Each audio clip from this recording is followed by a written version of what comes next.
तो थाने और अदालत के चक्कर में फंस के कई परिवारों की रातें उजड़ गई, कई घर बर्बाद हो गए, यहां तक कि कानून के चक्कर में फंस के कई जिंदगियां खराब हो गई। लेकिन एक गांव ऐसा भी है जहां थाने और अदालत की जरूरत नहीं।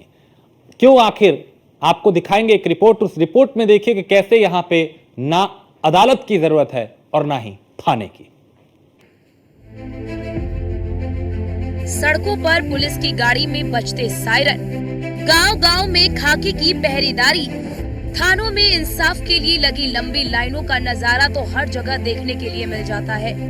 लेकिन बागपत का एक गांव ऐसा है, न पुलिस, न थाना, न रिश्वत का फसाना, पंचायत में हो जाता है हर केस का निपटारा। बागपत जिले का सरोरा गांव अपनी इस अनोखी कहानी से पूरे देश को प्रेरित कर रहा है।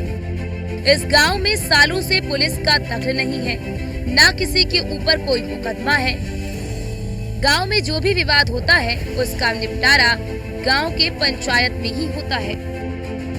हम तो 40 साल से हूँ इस गांव में, ऐसा झगड़ा नहीं इस गांव में, प्यार से रहते हैं सब। ऐसे आपस में बैठ के करवा देती, पहले मैं ही करवा देती थी, अब क्या करूँ। तो अब भी नहीं होता झगड़ा, सब प्यार से रहते हैं, पुलिस की कोई जरूरत नहीं पड़ती है। ऐसा आज 800 के करीब आबादी हमारे गांव की, बड़े बड़े बड़े रहते ही जो किसी का झगड़ा टंटा हो गया तो अपने ही समझा बुझा लिए, मतलब पुलिस लोग कोई नौबत नहीं गई। लगभग 14-15 साल तो हम भी देख रहे, कोई विवाद नहीं, मैं कोई पुलिस का कोई काम नहीं पड़ा।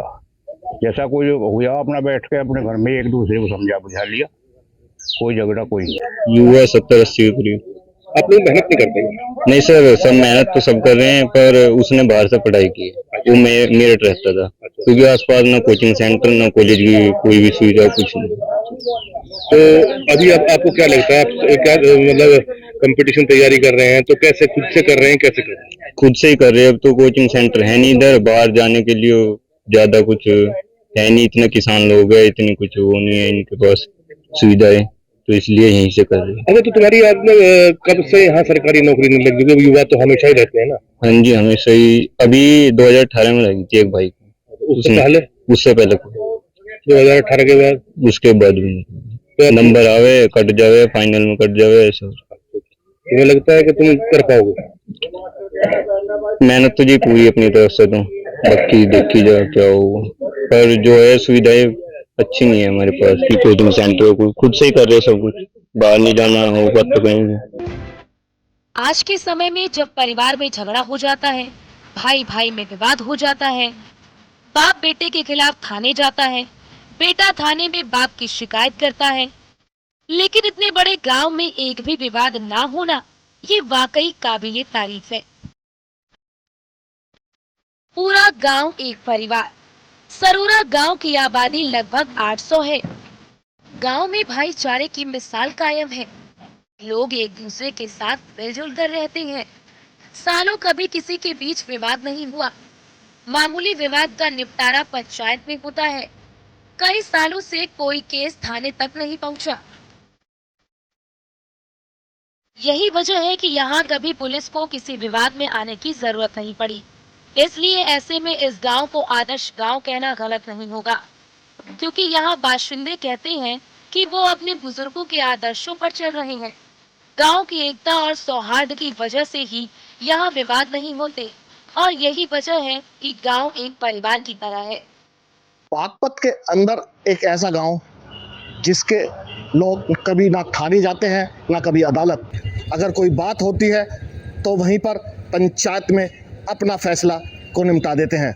दरअसल मैं आपको बताना चाहूँगा, बागपत के दोगढ़ थाना क्षेत्र में एक सरोरा गांव है, जहां के लोग कभी भी थाने और अदालत के दरवाजे पर नहीं जाते हैं। अगर कुछ बात होती है तो वहीं पर पंचायत कर गांव के अंदर पूरे मामले को निपटा लेते हैं।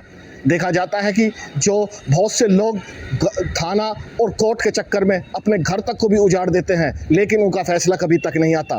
पर बागपत का ये गांव इस वक्त चर्चाओं का विषय बना हुआ है।